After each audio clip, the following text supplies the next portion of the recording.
Oi, pessoal, aqui é a Nana, sejam bem-vindos ao Na Hora Duas Vezes. No vídeo de hoje eu vou falar sobre o caso do atirador em série James Holmes.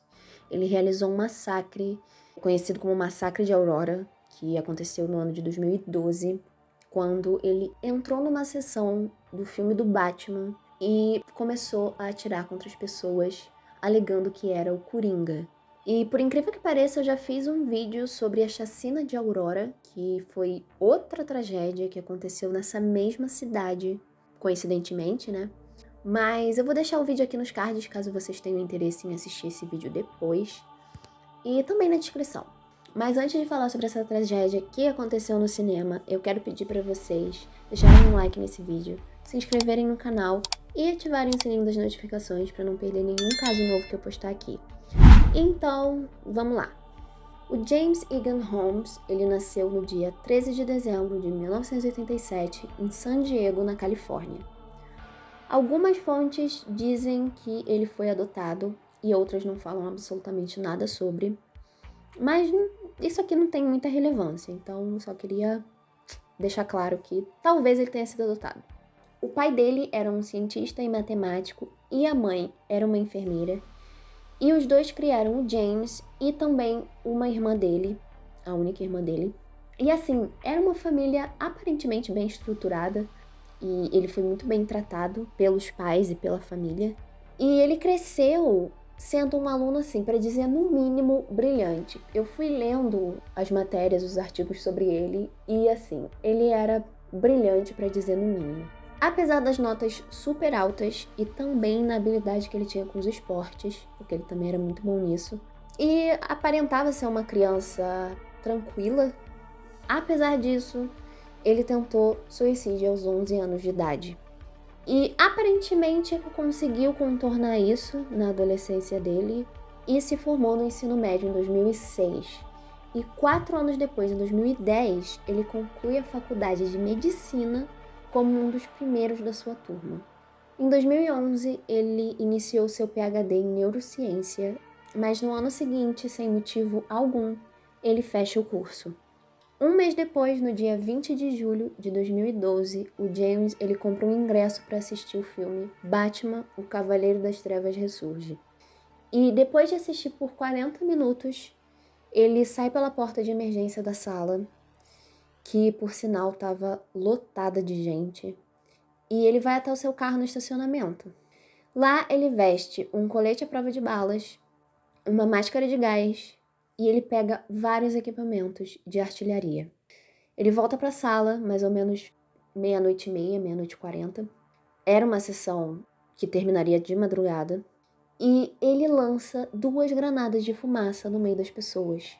E assim que a fumaça sobe, ele começa a atirar.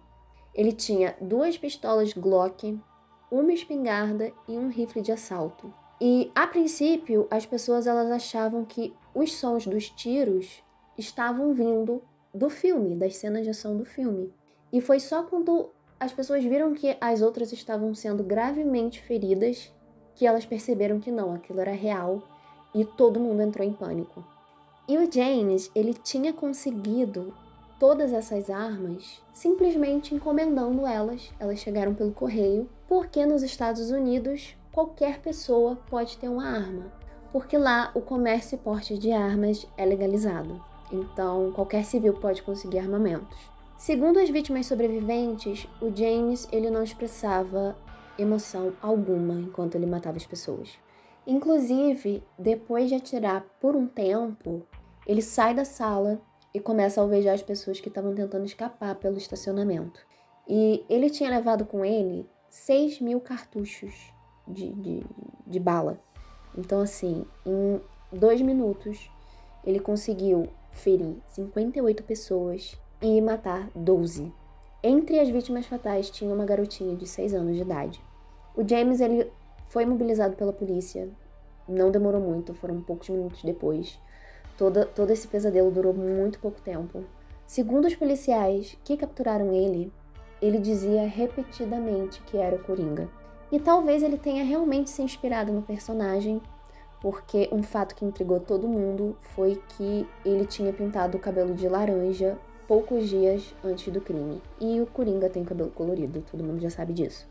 Só que um dos psiquiatras que acompanhou ele, depois que ele foi preso, né, e estudaram o caso dele, ele disse que o James ele não possuía nenhuma obsessão pelo universo do Batman e que ele só tinha escolhido aquela exata sala de cinema porque ele sabia que ela estaria lotada de gente e ele poderia matar o máximo de pessoas que ele conseguisse.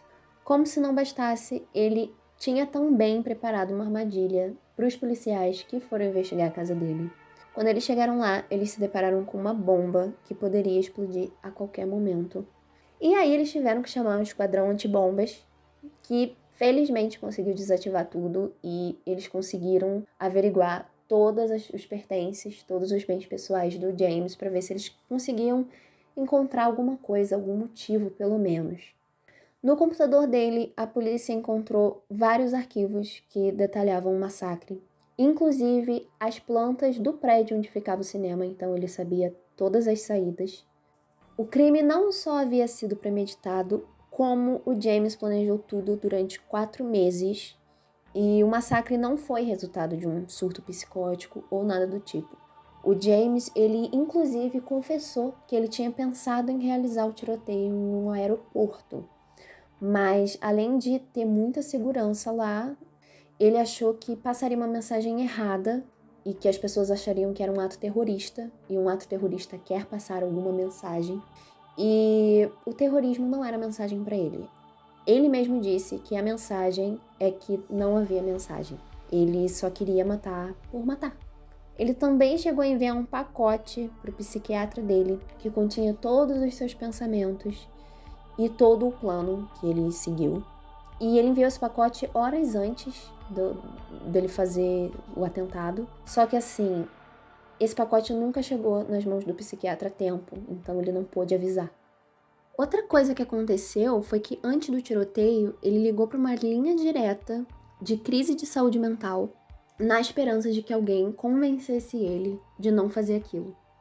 Só que 9 segundos depois, a chamada foi encerrada, provavelmente por ele mesmo.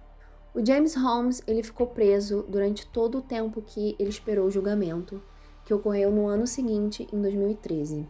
A acusação chamou a atenção para o fato de que ele enviou as fotos dele e uma caderneta de anotações para o psiquiatra e também por causa dos arquivos no computador. Então, assim, a acusação alegava que aquilo tudo foi premeditado. Segundo a promotoria, ele enviou esses pertences porque ele queria ter certeza de que ele seria reconhecido e de que ele seria lembrado. No fim do julgamento, o pai do James ele implorou para o júri poupar a vida do filho, porque ele estava gravemente doente e não merecia morrer. E apesar da defesa dele ter alegado que o James sofria sim de problemas mentais e estava tendo um surto psicótico quando ele cometeu o crime, cada uma das vítimas fatais rendeu a ele 2 prisões perpétuas consecutivas, acumulando um total de 3.318 anos de prisão. É coisa pra cacete. E tudo isso sem liberdade condicional. Aos 24 anos de idade, o James ele respondeu por um total de 165 acusações. Foram 12 acusações por homicídio de primeiro grau, 12 por homicídio com extrema indiferença, 116 tentativas de homicídio e também por posse de explosivos, porque ele tentou também explodir os policiais. O James Holmes ele foi sentenciado a passar a vida na cadeia e ele só não foi condenado à pena de morte porque a decisão do júri precisava ser unânime. E ele foi poupado por apenas um voto contra. Uma única pessoa impediu que ele fosse sentenciado à morte. Em 2016, enquanto estava cumprindo a sua pena na prisão estadual do Colorado, o James ele foi agredido por outro detento e por isso ele precisou ser transferido para uma penitenciária fora do estado. E desde então não se tem mais notícias dele. A verdade é que ninguém nunca soube de fato os reais motivos pelo que o James fez o que fez e realizou o massacre. Então é isso, pessoal. Esse foi o vídeo de hoje. Eu espero que vocês tenham curtido. Eu volto na próxima. Um beijão e tchau, tchau.